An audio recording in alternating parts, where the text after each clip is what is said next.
Student of geography. Yes, sir. Good. Tell me why there's so much stress on climate change and conservation of environment. This aspirational district program, Yes, sir. what has been the benefit for Bihar? There's a lot of crime in Bihar, though it's been reduced now considerably. Yes, sir. What are the reasons for crime happening?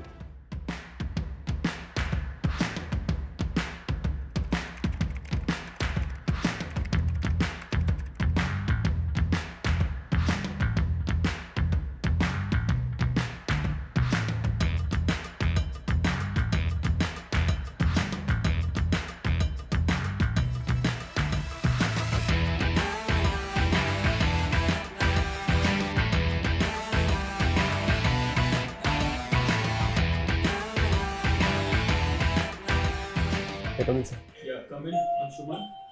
Good afternoon, sir. Good afternoon, everyone. Sit down. Thank you. You are a student of geography. Yes, sir. Good. Tell me why there's so much stress on climate change and conservation of environment. Why So, is it necessary for humanity? so first of all, we are in the Anthropocene age, which has rendered effects on the environmental stability across national, regional, and global scales. And hence, we are in a situation of peak oil, peak resources, where the resources are on a decline. We can also understand this from the perspective of environmental degradation and the neo-deterministic approach, where humans are intervening in such a way that the resources are being depleted, and hence we need to conserve and protect them to ensure sustainable development in the long run.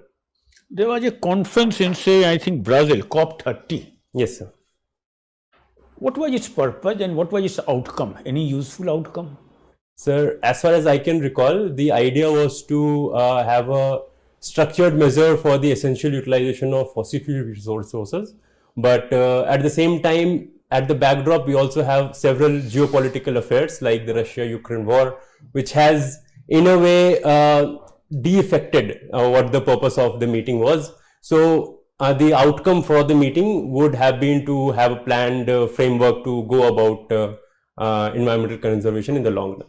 There is a talk of climate fund, climate fund, something like that. What is it and what is the purpose of it? It must be, as far as I can say, sir, around technological interventions, utilization of funds in order to help the developing countries. Loss and damage fund around $6 billion were affected for various developing nations. So the idea is to transfer funds from developed countries who have crossed the Kuznets curve towards developing of the green transition in developing countries. So tell me something about the mineral wealth in Bihar. What type of minerals available and the state of their exploitation? So southern Bihar is rich in resources, particularly gold. We also have new discoveries around gluconite in Kaimur Hills, limestones, and even northern Bihar we are getting natural gas resources in the I would remember the Buri Gandak basin. But in terms of exploitation, because these resources have not been utilized as such. For example, the gold resources in Jamui, which is almost 46% of India, we have not been able to use it. So because the utilization has not been at that level, hence the exploitation would also I would not say that is happening in major resources, but in minor resources, when it comes to sand as a minor resource has always been in a tug of war between the government and agents who are possibly exploiting it at a much local scale. But there is a project going in Pakistan with Chinese assistance, CPEC it is called. Yes, sir. Now, India has some serious objection to it. Can you explain the position? So the CPEC crosses through the Saksjam Valley, which is in the Pakistan occupied Kashmir region. The idea behind Pakistan having Chinese interventions or allowing this infrastructure development to happen is that whenever India wants to advance its forces in the region, it will always have a third party Chinese protection for that matter. And hence India calls it as a blasphemous positioning of, you would say, surveillance within the border framework of India. Okay, you see, this CPSC project is not picking up. It has been stalled. There are problems in Pakistan. Can you explain what are the status and what are the problems they are facing? Sir, first of all, civil turmoil in Pakistan itself, and then you also have lack of political will within Pakistan. The government utilizes these infrastructure, like I was mentioning, for geopolitical or say political background rather than having a thought of development. So these could be the reasons behind not. We had news of this some conflict is a United Arab Emirates and Saudi Arabia. Of course, it has now cooled down. But if the conflict spreads, what could be the possible impact on Bihar's economy? Okay, sir. There, of course, there, but Yes, on sir. Bihar economy. I will need a minute to think on it. So, because a lot of Bihari migrants, particularly from Gopalganj and Siwan, work in Middle Eastern countries, so remittances back to Bihar could be one possible outcome or disturbance. Apart from that, because of course it will have a geopolitical turmoil in terms of geographies of oil in the region. Arnav, Yes, sir. many people say that Bihar has great potential for demographic dividend. Yes, sir. Can you explain how we can reap the benefit of economic dividend, this demographic dividend? Sir, if we look in the trajectory of population development in India, it's generally said that within say couple of decades from now, India will be on a demographic I'm decline. talking about Bihar. Yes, sir. But because the developmental rate, population rate of Bihar is as such that 2 decades from now, Bihar will be affecting its demographic dividend. To utilize it, we need to focus on skill development, foundational learning, which at present is lacking in Bihar. As the reports also suggest the same. Health outcomes have been improving over the past decades. So these skills and essentially affecting the skill and Can you manpower. give me this? You said education, health. What is the position at today? In literacy, so Bihar is, I think, at the last position. What is the percentage of literacy there? It was 74% according to 2011 census, but it must be around the same. I'm pretty sure because the census has not taken place in the next round. So I would say that recent, as far as I can remember, it was around 80%. Health? Upon health, Bihar faces the largest crisis in terms of malnutrition, stunted and wasted Give me some facts and figures. You are a PhD student. Yes, sir. I can remember the districts in Bihar which faces the. Okay, tell me, this aspirational district program, Yes, sir. what has been the benefit for Bihar? So many districts within Bihar were Tell me, which are the districts? Bihar, Sharif, Bhagalpur, Munger. You are guessing. Yeah, I'm guessing. Sir. Never guessed. Yes. Okay. Now, people say that even demographic dividend for India Yes. with a young population will come to an end by 2060, 70 because our population will also start shrinking, young population. Tell me, what can India do?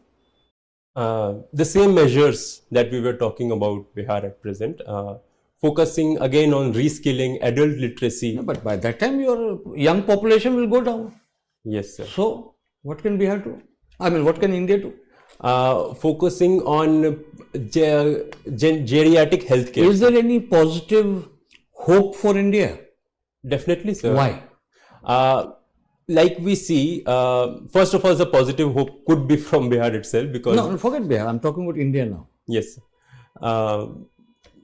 Many. Okay.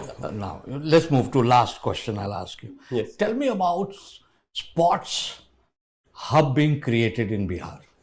Sir, Rajgir has essentially come up as a sports hub. We have a hockey stadium that was built. A cricket stadium has also been made at the present, and under 16 hockey championship was conducted. Sepak Takra is one of the developmental sports that's coming in again in Rajgir as well.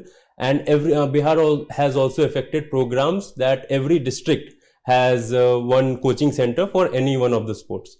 Even in the Simanchal regions, we have sporting infrastructure, say cricket stadiums that are being developed. So I think we are in a turn of a century, or you can say the All tide right. has turned. Thank you. Thank you. Arnav, Yes, sir. cooperation is your strong point. Yes, sir. How do you understand cooperation?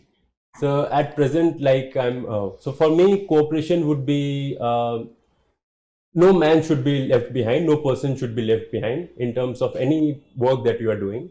So for example, I'm pursuing PhD at present. So even within my chamber, within the scholars who are all a part of the whole academia, we generally have this idea that we discuss among each other to develop any PowerPoint presentation or any research paper. So in that way, we help each other, cooperate, and hence possibly develop our own skills. Okay, right. There's a lot of crime in Bihar, though it's been reduced now considerably. Yes, sir. What are the reasons for crime happening?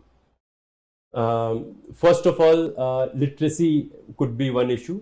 Then we have lack of opportunities within the landscape of Bihar.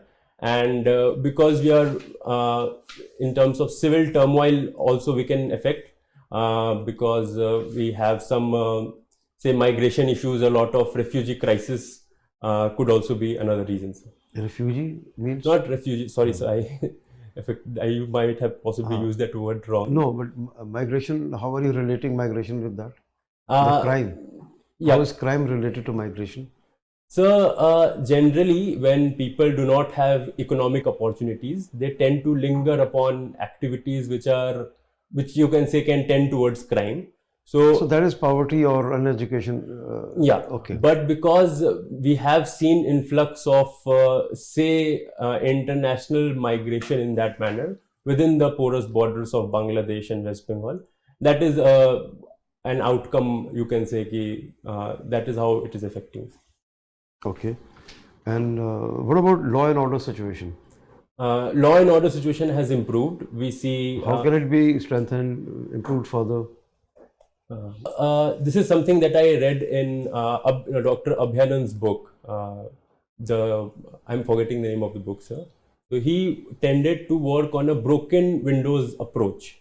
So his idea is that if we try to reduce crimes at the local level, so for example, what he means by broken window is people who are committing crimes which are very low level in nature. If we tend to be very strict upon them, we reduce arms, like the linchpins do not have the arms to affect larger crimes. So if we reduce smaller crimes of nature, which are smaller in nature, in the longer run, we can also have better governance and law and order situation can be improved. Give me 3 concrete steps that you will take to improve law and order situation. First is technological intervention. Second would be developing communicative strategies with stakeholders within the society. Third would be creating awareness programs so people are also aware of the legal rights and they could also be hands in the process of policing and controlling crimes. Right. Supreme Court has questioned Election Commissioner's power to delete the voters. 6.5 crores have been deleted in 9 states and 3 union territories. What is the Supreme Court's concern and what is the reply of Election Commissioner? What is his defense? So Supreme Court, acting as the guardian of citizens, holder of democracy, they would want to make sure that the list is made correct.